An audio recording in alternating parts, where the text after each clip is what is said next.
ഏവർക്കും എൻ്റെ വിനീതമായ നമസ്കാരം. അഹിംസയുടെ ആൾ രൂപമായ ഗാന്ധി എന്ന വിഷയത്തെക്കുറിച്ചാണ് ഞാൻ ഇന്നിവിടെ സംസാരിക്കുന്നത്. 156 വർഷങ്ങൾക്ക് മുൻപ് 1869 ഒക്ടോബർ 2 ഗുജറാത്തിലെ പോർബന്ദറിൽ പിറന്ന മോഹൻദാസ് കരംചന്ദ് ഗാന്ധി എന്ന മഹാത്മാജിയുടെ ഓർമ്മ ഇന്ത്യ എന്ന ഉപഭൂഖണ്ഡത്തെ മാത്രമല്ല, ലോകത്തിലെ സമാധാനകാംക്ഷികളായ സഹോദരങ്ങളുടെ എല്ലാം ഹൃദയങ്ങളെ ത്രസിപ്പിക്കുന്നതാണ്. കൂട്ടുകാരെ, ഒക്ടോബർ 2 ഗാന്ധി ജയന്തി, മഹാത്മാഗാന്ധിയുടെ ജന്മദിനം. ലോക മനസ്സിൽ സത്യത്തിൻ്റെയും അഹിംസയുടെയും ആൾ രൂപമായ ഗാന്ധി ഇന്ന് വീണ്ടും ഉയർക്കുകയാണ്.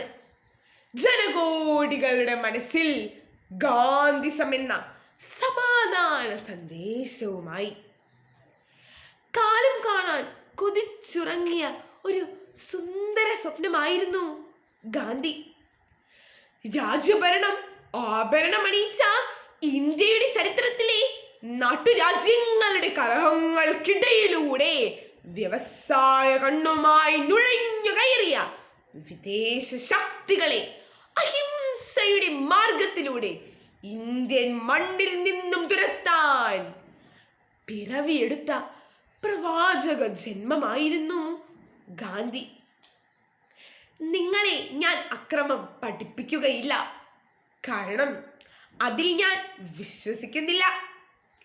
എന്നാൽ ജീവൻ പോയാലും ആരുടെ മുൻപിലും തലകുനിക്കാതിരിക്കുന്നതെങ്ങനെ എന്ന് നിങ്ങളെ പഠിപ്പിക്കുവാൻ എനിക്ക് സാധിക്കും എന്ന് പ്രഖ്യാപിച്ചുകൊണ്ട് ഉദാത്തമായ മാനുഷിക മൂല്യങ്ങളുടെ ചലിക്കുന്ന മന്ദിരമായ ഗാന്ധി ഇന്ത്യൻ നാഷണൽ കോൺഗ്രസിന്റെ മുൻനിര നായകനായി സ്വാതന്ത്ര്യ സമരത്തിന്റെ മുന്നണി പോരാളിയായത്. ഹിന്ദുയിസവും ജൈനിസവും ക്രിസ്തീയതയും ഏറെ സ്വാധീനം ചെലുത്തിയ ഗാന്ധി മനസ്സിൽ ഭഗവത്ഗീതയും വിശുദ്ധ ബൈബിളിലെ അഷ്ടഭാഗ്യങ്ങളും ദേവസുരമായി. ഒരാൾ ചിന്തിക്കുന്നതും പറയുന്നതും ചെയ്യുന്നതും ഒന്നാകുമ്പോഴാണ് യഥാർത്ഥ സന്തോഷം അയാൾ അറിയുന്നത് എന്ന് അദ്ദേഹം തിരിച്ചറിഞ്ഞു.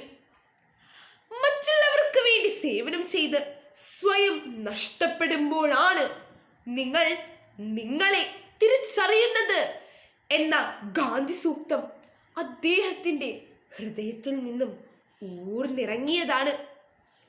ഭാരതത്തിൻ്റെ ഭാവവും താളവും രാഗവും തൻ്റെ പ്രാർത്ഥനയിലും ഉപവാസത്തിലും സത്യാഗ്രഹത്തിലും വെളിപ്പെടുത്തിയ ഗാന്ധിജിക്ക് ധാരാളം ശിഷ്യ സമൂഹങ്ങളുണ്ടായി.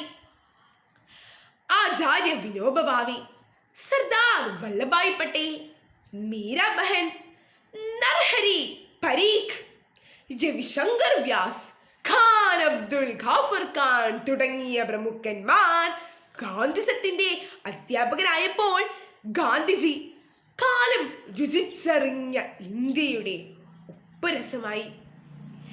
ഗാന്ധി ജയന്തി ഒരു സേവന ദിനമാണ്. മുൻപ് ഇത് സേവന വാരമായിരുന്നു. ക്ലാസ്സിലെയും മുറ്റത്തെയും കടലാസ് നീക്കിയും പുല്ല് പറിച്ചും കല്ലുപറക്കിയും മാത്രം നാം ഈ ദിനം ആചരിക്കരുത്.